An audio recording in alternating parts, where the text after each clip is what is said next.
So today at school we had our larger ethics meeting, and today we were talking about end-of-life care and living wills and health proxies. And tomorrow in our small group we all have to bring in a list of what we want for our living will and who we want our health proxy to be and the measures that we want taken. Really? I know it's That's a little big. intense, yeah. That's big. But I think since now we're on the wards and seeing families having to make these decisions, they want us to have to really think personally about what we want to do. I think that's a good idea.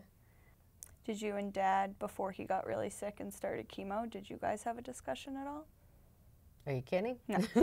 No, Daddy didn't talk about stuff like that. And that made it more difficult in some ways because then I had to make decisions thinking what I knew his life experiences had been about.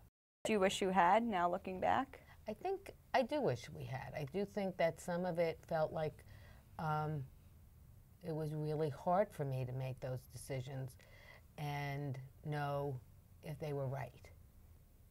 I think that like sitting here at 26 is like hard to think.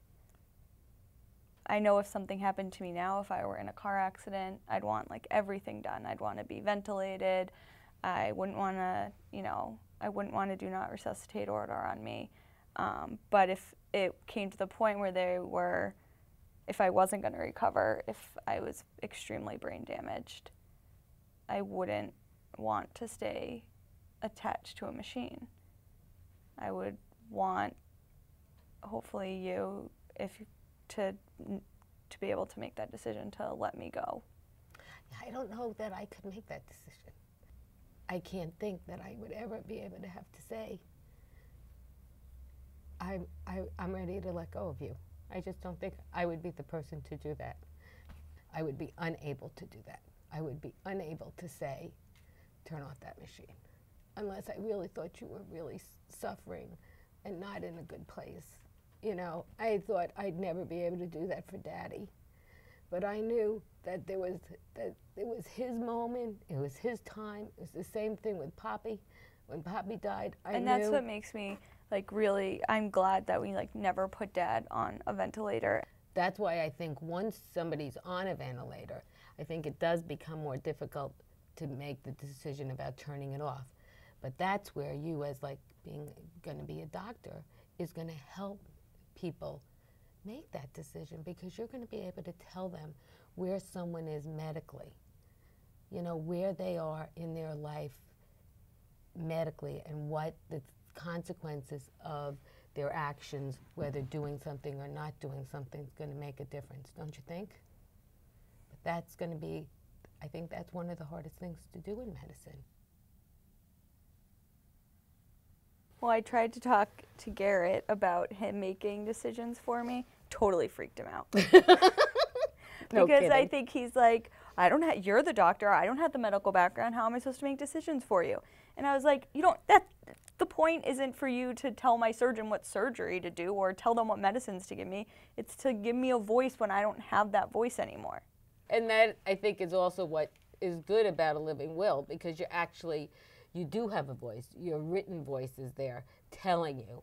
When you look at what you write now and how it evolves, I certainly, when I was 26, would not be saying the same things to you that I'm saying now. I think that where you are in your life impacts how you view death. And I think, having seen, even though Daddy was suffering, he suffered a long, long time, but I really felt that when he was dying, he had a very peaceful death. We were all with him. That was a gift. That doesn't always happen. And I think that life experiences make you aware of what you want and what you don't want. But I think the fact that he was sedated with the morphine made it easy that I feel like if he had stopped being himself for that last little part, would have been really hard. If he didn't know who we were, that never happened. He always knew who we were. Right. And so I think that if they hadn't made him so comfortable and at peace, then that would have been really awful for all of us. I want to make sure that when it comes down to it, you and Garrett aren't fighting about what you thought I would want. And I've seen this happen. I've seen families fight over it, and they both think that they have what the person they love, what they wanted. That's true, and I think that that's a good way to present it in terms of even presenting it just to people, that you're 26 and you've already done a living will, that a living will is not about when you're dying. It's really about even things that are important to you in taking care of your health. When you get sick, what does that mean? How do you want to be managed in an illness even? I'm glad that I've had to start this process. I think that this is a good assignment, even though it's difficult, and because I know over time what I want is going to change.